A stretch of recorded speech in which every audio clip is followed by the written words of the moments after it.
नमस्कार, स्वागत है आपका अपने चैनल पीएस अघिनी आकाश में। मैं आकाश कर लेकर आया हूँ राष्ट्रीय एवं योग्यता आधारित परीक्षा का वो पेपर जो कल 6 नवंबर को हुआ था छत्तीसगढ़ में।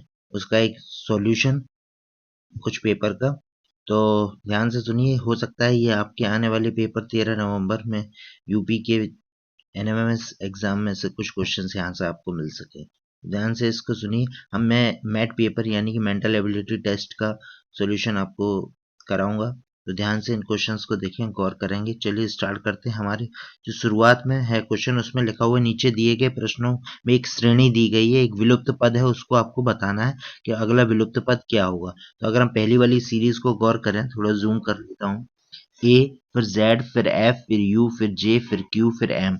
यहाँ अगर हम इस सीरीज को समझना चाहें कि ए के बाद जेड है, एफ के बाद यू है, जे के बाद क्यू है, एम के बाद क्या होगा, तो यहाँ अगर हम ए एफ पे गौर ना करके ये देखें, जो फर्स्ट लेटर उसके बाद उसका अपोजिट लिखा है। ए का अपोजिट जेड, एफ का अपोजिट यू, जे का अपोजिट क्यू, तो इस हिसाब से एम का अपोजिट एन, तो इसका सही ऑप्शन हो जाएगा ऑप्शन नंबर सी।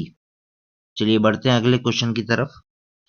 दूसरा वाला क्वेश्चन है ए बी सी, फिर है ई एच एम। अगला वाला टर्म क्या होगा ये हमें बताना है। तो अगर हम गौर करें यहाँ पर अगला टर्म क्या होगा, तो ध्यान से देखिए इसमें अगला टर्म क्या हो सकता है, उस पर थोड़ा गौर करना होगा। यहाँ अगर हम देखें, यहाँ लिखा है ए बी। अगर हम नंबरिंग कर लें तो इसका नंबर ए बी सी, फिर ये 5 हो गया, फिर उसके बाद 8 हो गया, फिर उसके बाद 13 हो गया। अब अगला क्या होगा, अगर हम गौर करें पहले और दूसरे ए और बी को जोड़ दें, मतलब 2 और 1, अगला आ गया 3, 3 और 5 8, 8 और 5 13, तो अगला होगा 13 और 8 21। 21 पर होता है यू, तो इसका सही ऑप्शन हो जाएगा ऑप्शन नंबर डी। यहाँ पर सीरीज बढ़ रही है और उसमें जोड़ते हैं, जैसे 1 2 3 3 2 5 5 3 8 8 5 13, 13 और 8 21। चलिए अगले क्वेश्चन पर बढ़ते हैं। क्वेश्चन नंबर 3 है X U S P N K I. अगला क्या होगा ये हमको बताना है। अगर हम गौर करें, एक्स का नंबर होता है 24, यू का है 21, फिर है 19, फिर उसके बाद 16, फिर 14 एन का, और इसका होता है के का 11, फिर 9। अगर हम देखें यहाँ पर किस हिसाब से बढ़ा, यहाँ पर -3 हो रहा है, फिर -2 हो रहा है, फिर -3, फिर -2, फिर -3, फिर -2। इस हिसाब से अब -3 होगा तो 9 में से 3 माइनस करेंगे तो बचेगा 6। 6 का मतलब हो गया, इसका सही आंसर होगा एफ, क्योंकि 6 पोजीशन पे एफ लेटर होता है। चलिए अगले क्वेश्चन पर आते हैं। क्वेश्चन नंबर 4 में सीरीज है एस सी डी, फिर अगला है T E F you ji H, अगला बताना है, फिर है डब्ल्यू के एल। अगर हम इसमें और बाकी लेटर्स पे ध्यान ना दें, कि फर्स्ट लेटर पे ध्यान दें, एस, उसके बाद है टी, टी के बाद यू, यू के बाद क्या आना चाहिए, वी, वी के बाद डब्ल्यू है ही। तो वी से स्टार्ट होने वाला ऑप्शन केवल एक ही है, जो कि ऑप्शन नंबर ए है, तो इसलिए इसका आंसर हो जाएगा वी आई जे। बाकी का आपको चेक करने की जरूरत है ही नहीं। चलिए अगले क्वेश्चन पर बढ़ते हैं। क्वेश्चन नंबर 5, यहाँ पर आपको एक सीरीज ए, फिर अगला जो बी होता है वो 2 बार है, फिर अगला जो सी होता है वो 3 बार है, फिर अगला जो डी होता है वो 4 बार है, तो अगला क्या होगा, ई होगा, जो कि 5 बार होगा। लेकिन आपने आगे वाला नेक्स्ट टर्म ही बताना है केवल एक, तो वो हो जाएगा आपका ई। चलिए अगले क्वेश्चन पर बढ़ते हैं। अगले क्वेश्चन में लिखा हुआ है 6, 6 है, फिर 20, फिर 42, तो अगला क्या होगा। अगर हम देखें 6, इसमें 1 है, फिर इसमें आपका 14 का अंतर है, फिर उसमें सॉरी यहाँ पर कोई अंतर नहीं है, फिर उसके बाद आपका 22 है, फिर 0 है, तो अगला क्या होगा ये हमें गौर करना है इस हिसाब से कि अगला जो है इसमें क्या होगा। तो अगर हम देखें 14 और 8 क्या होता है, 14 और 8 है 22, 22 और 8 कितना हो जाएगा 30, तो इस हिसाब से 42 और 30, यानी कि अगले में आएगा 72। ओके चलिए अगले क्वेश्चन पर बढ़ते हैं। क्वेश्चन नंबर 7 है 8, फिर 12, फिर 21, फिर उसके बाद 46, फिर 95। 8 और 12 के बीच में 4 का अंतर है, 12 और 21 के बीच में 9 का अंतर है, 21 और इसके बीच में 5 का अंतर है, फिर इसके बीच में आपका 49 का अंतर है। तो अगर आप देखें तो ये 2 का वर्ग, ये 3 का वर्ग, ये 5 का वर्ग, ये 7 का वर्ग, ये प्राइम नंबर्स हैं, मतलब अभाज्य संख्या है। अभाज्य संख्या 2 का वर्ग, फिर उसमें अभाज्य संख्या 3 का वर्ग, फिर अभाज्य संख्या 5 का, फिर अभाज्य संख्या 7 का वर्ग जोड़ा। अब अभाज्य संख्या होती है 7 के बाद 11, 11 का वर्ग होता है 121, तो 95 में 121 जोड़ देंगे तो आपका बचेगा, बनेगा 216, तो इसका सही ऑप्शन हो जाएगा ऑप्शन नंबर ए 216। अभाज्य संख्याओं के स्क्वायर जोड़ रहे हैं। अगला वाला देखेंगे, एक एक फिर 2 6 फिर 24 फिर 20। अगर हम गौर करें, इसमें 1 का गुणा हो रहा है, इसमें 2 का गुणा हो रहा है, इसमें 3 का, इसमें 4 का, एक एकम एक, एक दूनी दो, दो तिये 6, फिर 4 का गुणा 6 24, फिर 5 का गुणा 24 5 120। अब इसमें 6 का गुणा 12 6 72 720 इसका आंसर हो जाएगा। ऑप्शन नंबर ए इसका सही जवाब होगा। चलिए अगले क्वेश्चन पे पढ़ते हैं। 100 है, अगर हम इन दोनों को गौर करें, जोड़े बनाते जाएं तो जल्दी समझ में आएगा। देखिए 100 का आधा लिखा है 50, फिर 52 का आधा है 26, इस हिसाब से 28 का आधा क्या हुआ 14, तो उसका ऑप्शन हो जाएगा ऑप्शन नंबर सी। फिर 16 का आधा है 8। ये यहाँ पर पैटर्न लग रहा है। चलिए अगले क्वेश्चन पढ़ते हैं, क्वेश्चन नंबर 10।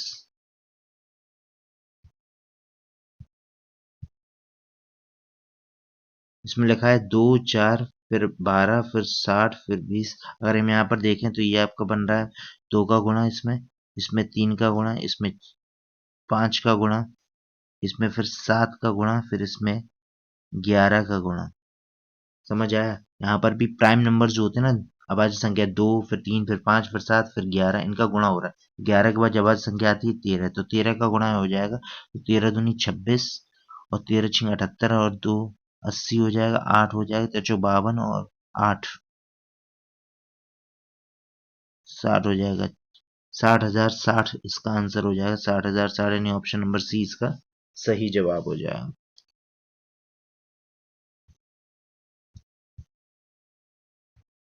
चलिए अगले क्वेश्चन पे पढ़ते हैं। क्वेश्चन नंबर 11, A2 फिर D3 फिर F4 फिर IA। तो अगला क्या होगा? अगर हम नंबरिंग से देखें 2 3 4 5, अगला इसके बाद का अगर पूछा जाता तो वो 6 होता, लेकिन नंबरिंग से हमें मतलब नहीं, यहाँ पर हमें नंबर मतलब है लेटर से। लेटर्स देखेंगे किस हिसाब से चल रहे। ए है, फिर डी है, फिर एफ है, फिर आई है। मतलब ए फिर 4 पोजीशन का, फिर 6 पोजीशन का, फिर 9 पोजीशन का। तो अगला किस पोजीशन का लेटर होगा ये हमको देखना है। तो अगर हम गौर करें, यहाँ पर है 1 3 4, 4 2 6, 6 और 3 9, फिर 9 और 2 11। इस हिसाब से अगर हम देखें तो यहाँ पर 11 यानी कि 11 वाला लेटर आना चाहिए, जो कि के है नहीं इसमें। और तो इसमें क्या ऑप्शन बनेगा ये हमको गौर करना है। यहाँ पर आपको अगर गौर कीजिए तो इसका सही जवाब हो जाएगा ऑप्शन नंबर सी। 12वीं पोजीशन का नंबर इसमें आ जाएगा, क्योंकि ए फिर 4, फिर 4 के बाद 6, 6 के बाद जो है 3, यहाँ 9, 9 के बाद 4। इसमें ये देखिए पैटर्न क्या लग रहा है वो हम आपको बताते हैं, गौर से देखना जरा। इसमें पैटर्न को जरा गौर कीजिए, क्या यहाँ पर हो क्या रहा है। जैसे ये लेटर देखिए कैसे आया वो देखिए जरा। इसमें ये और ये की पोजीशन 2 और 1, यहाँ पर ये 4 आया, फिर 4 और 2 6, फिर 6 और 3 9, फिर उसके बाद 9 और 4 13। तो इस हिसाब से इसका आंसर हो जाएगा एम। ये पैटर्न इसमें लग रहा है। चलिए क्वेश्चन नंबर 12 देखें। आई बी आर वो सॉरी 1 है, ये 1 बी आर फिर 2 फिर 6 फिर 15 है। फिर अगला क्या होगा? अगर हम इसमें गौर करें, नंबरिंग से देखें वो भी तरीका है, बिना नंबरिंग के भी देख सकते हैं। बिना नंबरिंग के देखें, ये देखिए 2 पोजीशन का 2 3 5, 5 और 3 8, 8 और 3 11, 11 और 3 14 यानी एन आएगा। एन वाले ये दो हैं, एन एफ एन एफ तो कॉमन हो गया, हमें नंबर पर ही गौर करना होगा। नंबरिंग पर गौर करें, यहाँ पर 1 है, फिर 2 है, फिर यहाँ पर 1 जुड़ रहा है, यहाँ पर आपका 4 जुड़ रहा है, यहाँ पर आपका 9 जुड़ रहा है, यहाँ पर आपका 1 का स्क्वायर 2 का स्क्वायर 3 का स्क्वायर अब 4 का स्क्वायर आया। फिर 15 में 16 जोड़े 31, तो इसका सही जवाब हो जाएगा 31 एन एफ। चलिए अगले क्वेश्चन पर बढ़ते हैं। यहाँ क्या हो रहा है 3, यानी उसकी पोजीशन पर नंबर होता है, मतलब 3 पोजीशन पर होता है सी, वो 2 बार है। फिर 5, फिर 3 ई होता है तो वो 3 बार है। फिर 12 एल होता है, तो ये 2 3 यहाँ पर एल आ जाएगा। इस हिसाब से इसका ऑप्शन हो जाएगा ऑप्शन नंबर 20 का सही जवाब हो जाएगा। अगला देखिए, ये इस टाइप के क्वेश्चन आगे। चूहे बिल्ली से वही संबंध बनाता है जो निम्न में से रखता है, क्योंकि बिल्ली जो है वो चूहों को खा लेती है। अगर हम देखें बैल गाय भैंस सुअर, तोता मैना बकरी बाघ, तो इसका सही ऑप्शन हो जाएगा बकरी बाघ, क्योंकि बाघ जो है वो बकरी को खा जाता है, ये इनमें रिलेशन बन रहा है। अगले क्वेश्चन पर आते हैं। ये आपके एनालॉजी वाले क्वेश्चन है। रीजन के कांटा जिस प्रकार घड़ी से संबंधित है तो पहिया किससे संबंध है? घड़ी के अंदर क्या लगा होता है? कांटा। पहिया किस में लगा होता है? चलाने में, गोल में, गाड़ी में, गति में। तो इसका सही जवाब वो गाड़ी में पहिया लगा होता है। चलिए अगले क्वेश्चन पे बढ़ते हैं। पत्थर का संबंध जैसे कठोर से है तो पंख का किससे? पत्थर कैसा होता है? कठोर होता है। पंख कैसा होता है? पक्षी होता है, उड़ना होता है, सफेद होता है, मुलायम होता है। पंख जो होता है वो मुलायम होता है। इसका सही जवाब हो जाएगा ऑप्शन नंबर सी। आप देख सकते हैं किस तरीके के क्वेश्चन यहाँ 17 से 18 में दो प्रश्न ऐसे हैं जो समूह में से एक जो है, तीन तो एक कैटेगरी के हैं और एक जो है ग्रुप से अलग है। तो देखते हैं जरा क्या है क्वेश्चन। पहला है कॉफी, चाय, आइसक्रीम, सूप। आप देख सकते हैं ए, बी और डी ऑप्शन में कॉफी, चाय और सूप तीनों लिक्विड फॉर्म में है। आइसक्रीम लिक्विड फॉर्म में नहीं होती। या फिर ऐसा बोल सकते हैं कॉफी को, चाय को और सूप को हम ज्यादातर गर्म पीना पसंद करते हैं, आइसक्रीम को हम ठंडा पीते। ये तीनों एक कैटेगरी के हैं। सी जो ऑप्शन है आइसक्रीम वो अलग हो जाएगा। चलिए अगले क्वेश्चन पर आते हैं। चावल, गेहूं, चना और आलू। अगर हम देखें चावल, गेहूं, चना ये तीनों अनाज के आइटम है और आलू जो है वो सब्जियों में आता है, इसलिए इसका जो ऑप्शन नंबर डी है वो सही जवाब हो जाएगा। अगले क्वेश्चन पर आते हैं। Question number 19।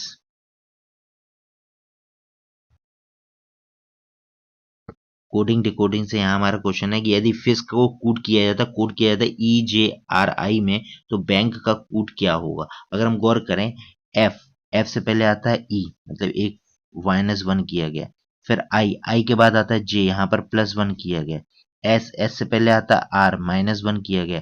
फिर एच के बाद आता है आई यानी +1, मतलब -1 +1 -1 +1, ये कैटेगरी लगाई। तो -1 से ये हो जाएगा ए, फिर +1 से हो जाएगा बी, फिर -1 से हो जाएगा एम, +1 से हो जाएगा एल। तो ABML इसका सही ऑप्शन है, यानी option number A is the right answer question number 19 का। चलिए अगले क्वेश्चन पढ़ते हैं। क्वेश्चन नंबर 20 है कोडिंग डिकोडिंग का कि अगर टाइगर को कूट किया जाता है ITGRE में तो फाइटर को किससे कूट किया जाएगा? अगर हम देखें इस क्वेश्चन को, इसमें जो बीच वाला लेटर है जी, इसको कॉमन रखा गया। इधर उधर के जो है TI को IT कर दिया और ER को RE कर दिया, तो उस हिसाब से टी को मिडिल में रखेंगे बिल्कुल फिक्स, और FI को IF कर देंगे और ER को RE कर देंगे। तो ये आंसर हो जाएगा IFTRE। IFTRE नहीं, option number C is the right answer of question number 20। चलिए अगले क्वेश्चन पढ़ते हैं कोडिंग डिकोडिंग का। यदि गुड को HQRH लिखा जाता है तो ड्रीम को कैसे लिखेंगे? अगर हम गौर करें, इसको कोड करें, जी को H से रिप्लेस किया यानी +1 किया गया है। ओ को क्यू से किया गया है यानी 15 और 2 17 +2 किया गया है। ओ को आर से रिप्लेस किया है +3 किया गया, और डी को एच से किया है यानी +4 किया। +1 +2 +3 +4 किया जा रहा है, तो इस हिसाब से +1 करेंगे तो डी के बाद आएगा ई। ओके, फिर +2 के 18 में 2 प्लस करेंगे तो हो जाएगा 20। ई के बाद आएगा टी, यानी ऑप्शन सी ऑप्शन डी में से, सॉरी ऑप्शन बी और ऑप्शन सी में से इसका सही है जवाब। फिर इसमें +3 करेंगे तो 5 और 3 8 एच आएगा। ओके, फिर इसमें +4 करेंगे, 1 और 4 5 हो जाएगा 5 यानी कि +E। तो इसका option number C is the right answer हो जाएगा। +1 +2 +3 +4 +5 इस हिसाब से इसमें आगे बढ़ना है। ये हमारे इस टाइप का क्वेश्चन आ गया। क्वेश्चन नंबर 5, यदि पानी का अर्थ नीला, यानी पानी को अगर नीला कहा जाए, नीले का अर्थ है लाल, लाल का अर्थ है सफेद, सफेद का अर्थ है काला और काला का अर्थ है पीला, तो बताएं कि दूध का रंग क्या होगा? हम जानते हैं कि दूध का रंग वैसे क्या होता है सफेद, और सफेद को कहा क्या जा रहा है काला, तो इसका सही ऑप्शन हो जाएगा काला, और काला इसमें ऑप्शन में नहीं, तो इसका option number D is the right answer. Okay, इसका सही जवाब क्या हो जाएगा? इसमें कुछ करना नहीं होता, इस टाइप के क्वेश्चन सबसे लास्ट में आते हैं। जिसका पूछा गया उसके एक्चुअल रंग को क्या कहा जा रहा है वही देख लेंगे। तो इसका आंसर हो जाएगा काला, जो कि ऑप्शन में नहीं, इसलिए option number D is the right answer. 23-24 question आपका आ गया इस टाइप का है। ये भी कोडिंग डिकोडिंग का ही एक हिस्सा है। यदि 256 का अर्थ है बॉय आर गुड, 637 का अर्थ है अमर इज गुड, 348 का है लता इज बैड, तो बताना है अमर को किससे कोट किया जाएगा, ये आपसे पूछा जा रहा है। अमर हम देखें बीच वाले में है, इसमें इज है गुड है, तो अगर हम इसको गौर करें, इज देखिए इज आपका यहाँ है, इन दोनों में कॉमन क्या है? 3, 3 से 3 कैंसिल हो गया, और गुड को कैंसिल है, गुड इसमें है, इसमें, इन दोनों में कॉमन क्या है? 6, पता, इसमें बचा अमर, इसमें बचा 7, तो इस हिसाब से अमर का कोड हो गया 7। हो गया ये क्वेश्चन। अब आप बढ़ते हैं अगले क्वेश्चन की तरफ। इसी का एक और क्वेश्चन होगा 23 और 24। यहाँ है क्वेश्चन को हम गौर कर लें। गुड को किससे कोड किया गया? अभी हमने यहाँ पर देखा था गुड को किससे कोड किया। देखिए गुड इसमें था, इन दोनों में कॉमन क्या था? 6। तो गुड का कोडिंग होगी 6।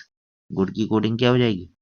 6 हो जाएगा इसका कोड। इसका सही जवाब हो जाएगा ऑप्शन नंबर सी। चलिए अगले क्वेश्चन पढ़ते हैं, क्वेश्चन नंबर 25, जो कोडिंग का ही है। यदि कैपिटल को कोड किया जाता है LATI और CAP कैप से, तो किंगडम को किससे कोड किया? अगर हम यहाँ पर गौर करें, फर्स्ट 3 लेटर जो कैप थे वो लास्ट में फर्स्ट 3 लेटर वही रहे, और लास्ट से जो 4 लेटर थे वो अपोजिट डायरेक्शन में LATI करके लिखे गए। तो यहाँ पर भी हम फर्स्ट 3 लेटर को वैसे ही लिख देंगे, KIN इन दोनों में है, और MODG ऐसे चलेगा। MODG तो है नहीं, है MODG, इसलिए option number D is the right answer हो जाएगा इस क्वेश्चन का, क्वेश्चन नंबर 25 का। चलिए अगले क्वेश्चन पर बढ़ते हैं। यदि UCLFCG FCS को कूट किया जाता है वंडर से, तो बताइए फैमिली को किससे कूट किया जाएगा? अगर हम देखें, U जो 21 पर होता है और W जो कि 23 पर होता है, +2 किया जा रहा है यहाँ पर। C फिर यहाँ पर आपका -2 किया जा रहा है। L फिर +2 किया जा रहा है। F फिर -2 किया जा रहा है। फिर +2 किया, नहीं +2 -2 +2 -2 किया जा रहा है। लेकिन आप अगर गौर करें, ये S है और ये आपका जो है R है, यानी ये 19 है, ये 18 है, यहाँ पर माइनस में गया, मतलब +2 -2 +2 चलो लास्ट वाले में जो भी अपोजिट साइन आ रहा है उसके हिसाब से 1 का डिफरेंस रखेंगे। तो चलिए देखते हैं इस क्वेश्चन में।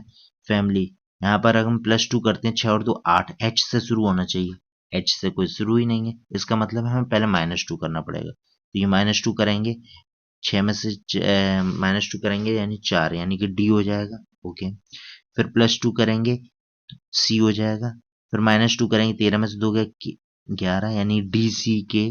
ओके, फिर उसके बाद +2 करेंगे, 9 और 2 11, फिर K हो जाएगा, फिर -2 करेंगे, 12 में से 2 10, यानी J, -2 हो गया। अब +1 करेंगे, लास्ट वाले में +1 करना है, यानी आंसर हो जाएगा DCK KJZ, DCK KJZ, यानी इसका सही हो जाएगा option number is the right answer. I think समझ में आ गया होगा। क्वेश्चन नंबर 27, ये भी एक कोडिंग का ही हिस्सा है कि यदि P+Q का अर्थ है PQ का भाई है, और P-Q का अर्थ है कि PQ की माँ है, और P/Q का अर्थ है PQ की बहन है, तो इनमें से किसका अर्थ है कि M जो है वो R का मामा है?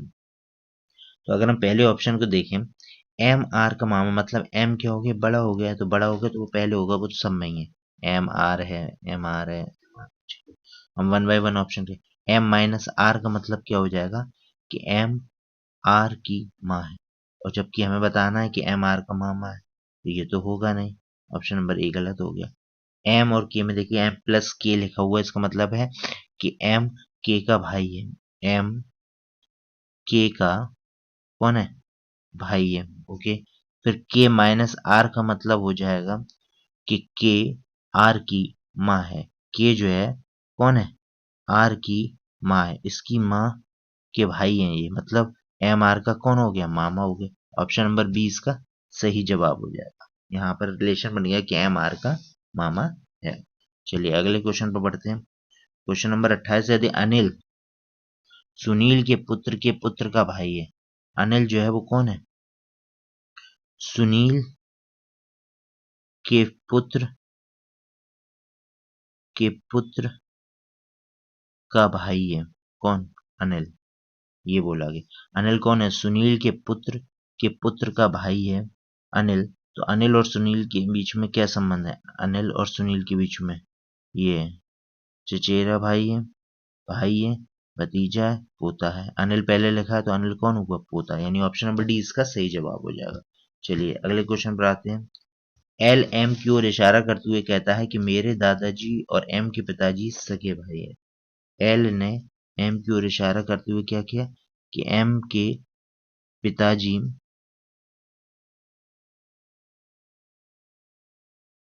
एल के जो दादा हैं, एल के दादा कहाँ होंगे? एल के दादा होंगे यहाँ। तो उसने बोला है एल ने एम की ओर इशारा करते हुए कि मेरे दादाजी एम के पिताजी के सगे भाई हैं। एम की पत्नी का लड़का हमसे राखी बंधवाता है। एम की जो पत्नी है उसका जो लड़का है वो हमसे क्या बंधवाता है, राखी बंधवाता है, यानी ये लड़की हो गई। तो ये भाई बहन हो गए, भाई बहन हो गए, तो ये इसका वो है, तो यानी कि एम की पत्नी ये पिता हो गए और ये आपकी माता हो गई। अब हम क्वेश्चन पूछे एम का एल से, या एम का एल से क्या संबंध है, एम पिता है, एम कौन हो गए, इसके पिता हो गए। ऑप्शन नंबर बी इसका सही जवाब हो जाएगा। चलिए अगले क्वेश्चन पर आते हैं कि अमित कहता है यह लड़की मेरी माँ, यह कि कोई लड़की है, यह लड़की, अमित कह रहा है कि मेरी माँ के पोते, मेरी माँ के पोते, अमित कह रहा है कि मेरी माँ के पोते की पत्नी है यह लड़की। तो उस लड़की से किस प्रकार संबंधित है, मेरी लड़के की पत्नी है, मतलब ससुर हो गया, ससुर हो गया। ऑप्शन नंबर 20 का सही जवाब हो जाएगा। अब बढ़ते हैं अगले क्वेश्चन की तरफ। क्वेश्चन नंबर 31, 29 था सॉरी। अब क्वेश्चन नंबर 30 पर आते हैं। ये हो चुका 30। क्वेश्चन नंबर 31, आर के पिता एस के दादाजी, आर के पिता जो भी हैं, एस के दादाजी, एस के एस के दादाजी, ये एस के दादाजी के इकलौते पुत्र के पुत्र हैं। कौन, आर के पिता जो हैं वो कौन है, आर के पिता एस के दादाजी के इकलौते पुत्र, यानी वो के इकलौते पुत्र, यानी कि ये हो गए। आर का एस से क्या संबंध है, तो वो इसका चाचा हो जाएगा इस हिसाब से। यहाँ पर कई सारे आपसे पूछे गए हैं, इसमें आपको क्वेश्चन के आंसर देने। E F G H I तथा जे ओलंपियाड में भाग ली, जी को ई से ज्यादा परंतु आई से कम मेडल मिले। यहाँ पर थोड़ा इसमें बोले कि जे को आई से ज्यादा, सॉरी, जे को ई से ज्यादा, ई से ज्यादा परंतु आई से कम वोट मिले, जे को। फिर अगले में जी को आई से ज्यादा मेडल मिले, जी को आई से ज्यादा मेडल, एच को जे से तो ज्यादा मिले परंतु एफ से कम। तो जो यहाँ पर है तीसरा बोला, जी को आई से ज्यादा योग, एच को जे से ज्यादा मिले, जे से ज्यादा किसे मिले, एच को मिले हैं, परंतु एच को जे से ज्यादा मिले परंतु एफ से कम मिले हैं, एफ से कम वो मेडल मिले। और लास्ट में एफ को जी तथा आई दोनों से कम मेडल मिले हैं। एफ को जो है जी से कंपेयर करेंगे उससे भी कम मेडल मिले हैं और आई दोनों से कम मेडल मिले। ठीक है, ये हमारा स्ट्रक्चर बन के यहाँ पर तैयार हुआ है। सबसे कम मेडल किसे मिला है ये आपसे पूछा गया है। सबसे कम मेडल अगर हम देखें, सबसे कम मेडल किसको मिला है, इसको अगर हम गौर करें कैसे पता चलेगा। यहाँ इस सीरीज को अगर हम थोड़ा दोबारा से बनाएं,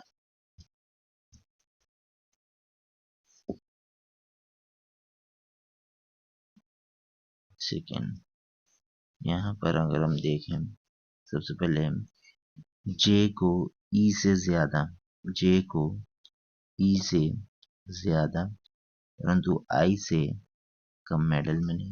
ओके, लास्ट वाले में लिखा है कि एफ को जी और आई दोनों से कम मेडल मिले हैं। एफ को, एफ जो कॉमन है उसको जी तथा आई दोनों से कम मेडल मिले। ठीक, फिर अगले वाले में जी को आई से ज्यादा मेडल मिले। अगर हम जी पे गौर करें, जी को क्या मिले, जी को आई से,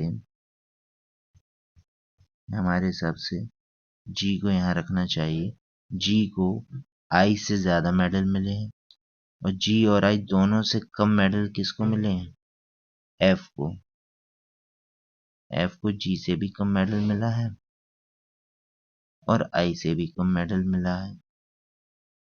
ओके, अब हम एच को जे से ज्यादा परंतु एफ से कम, एच को जो है वो जे से तो ज्यादा मिले हैं, ठीक है, परंतु एफ से कम मेडल मिले हैं, ठीक। ये हमारा स्ट्रक्चर बन गया। सबसे कम मेडल अगर हम देखें किसको मिले हैं, सबसे कम मेडल हर तरफ से देखिए, यहां से भी देखिए, यहां से भी देखिए,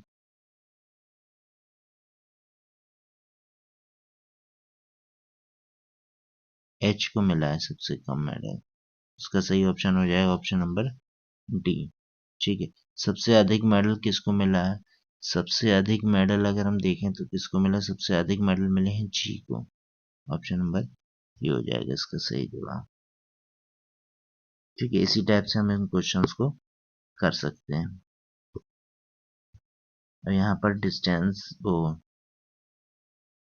डायरेक्शन से क्वेश्चन आ गया, इसको देखिए जरा। पी तथा क्यू एक स्थान से समान गति से क्रमशः, पी यहीं पर पी है और यहीं पर क्यू है, एक स्थान से समान गति क्रमशः चलना शुरू करते हैं।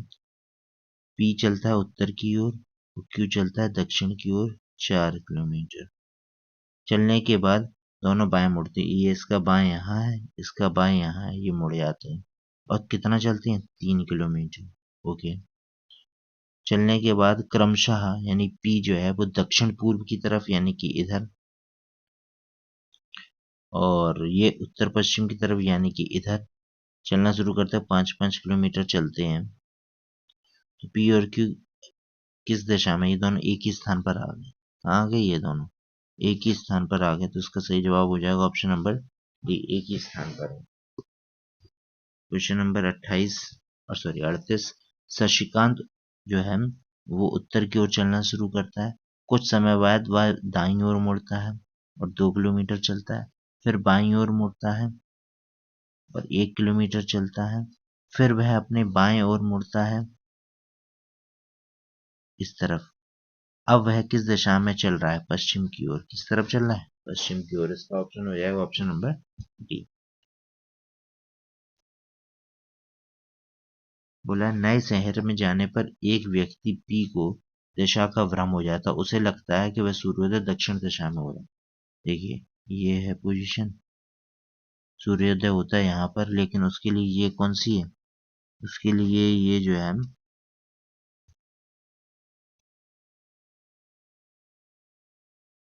दक्षिण दिशा है, मतलब ये इस तरीके से घूम चुका है, SEN W, इस हिसाब से। अब क्वेश्चन पर आते हैं। वह सूर्योदय दक्षिण दिशा में हो रहा है, वह एक हॉस्पिटल का पता पूछता है, एक व्यक्ति से पूछता है, वह बताता है वह हॉस्पिटल किधर है, पश्चिम दिशा में।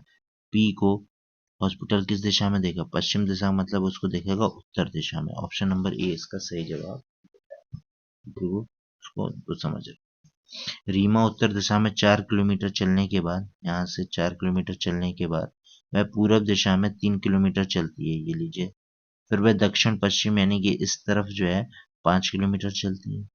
उसके बाद दाहिने मुड़कर, दाहिने मतलब इस तरफ, दाहिने मुड़कर 5 किलोमीटर चलती है, ये आ गया, दाहिने मुड़कर 5 किलोमीटर चलती है। अब हमें बताना है कि रीमा प्रारंभिक स्थिति से किस दिशा में, प्रारंभिक स्थिति से इस दिशा में, और ये दिशा कौन सी हो गई, ये हो गई आपकी दक्षिण पश्चिम। ऑप्शन नंबर ए इसका सही जवाब हो जाए। चलिए अगले क्वेश्चन पर आते हैं। क्वेश्चन नंबर 41, आर पश्चिम दिशा में 2 किलोमीटर चलने के बाद, पश्चिम दिशा में 2 किलोमीटर चलने के बाद उत्तर की तरफ 3 किलोमीटर चलता है, पुनः 4 किलोमीटर पूरब की तरफ चलता है। वह दाहिने मुड़कर 1 किलोमीटर चलता है, ये 1 किलोमीटर चला। वह अब प्रारंभिक स्थिति से किस दिशा में है, यहाँ 1 किलोमीटर, मतलब ये है दिशा, और ये दिशा होगी NE मतलब उत्तर पूर्व। उत्तर पूर्व का मतलब हो गया ऑप्शन नंबर ए इसका सही जवाब हो जाएगा, उत्तर पूर्व। ठीक है, तो ये क्वेश्चन थे 1 से लेके 41 तक के क्वेश्चन, जिसमें आपने कोडिंग डिकोडिंग के, डायरेक्शन के क्वेश्चन, इस टाइप के क्वेश्चंस आपने देखे। तो ऐसे ही क्वेश्चंस आएंगे, उस सीरीज के क्वेश्चंस लेके आए। ऐसे ही पेपर और है जिसका मैं पीडीएफ डिस्क्रिप्शन में डाल दूंगा, आप वहां से पूरा पेपर देख सकते हैं, क्योंकि एक वीडियो में पूरा पेपर सॉल्व कराना पॉसिबल नहीं है। इस वजह से यहाँ पर मैंने आधा पेपर लगभग जो 41 क्वेश्चंस जो हैं सॉल्व करा दिए हैं मैथ पेपर के, यानी कि रीजनिंग के। बाकी के आप बचे हुए क्वेश्चंस को उसमें से देखेंगे। अगर कोई क्वेश्चन समझ में नहीं आता है तो आप मुझे कमेंट बॉक्स में उस क्वेश्चन को बता देंगे, मैं वहाँ आपको उसका सॉल्यूशन बता दूंगा। उम्मीद है ये इतना वीडियो आपको पसंद आया होगा। अगर वीडियो पसंद आया है तो अधिक से अधिक बच्चों तक पहुंचाइए, उनको दिखाइए इस टाइप के क्वेश्चंस आ रहे हैं। इस टाइप के क्वेश्चंस हमारे यहाँ के स्टेट में, उत्तर प्रदेश के एनएमएस एग्जाम में भी पूछे जा सकते हैं, जो कि आपका 13 नवंबर को है। सभी बच्चों से मेरा कहना है best of luck for the upcoming exam. Thank you, मिलते हैं आपसे अगले वीडियो में। धन्यवाद।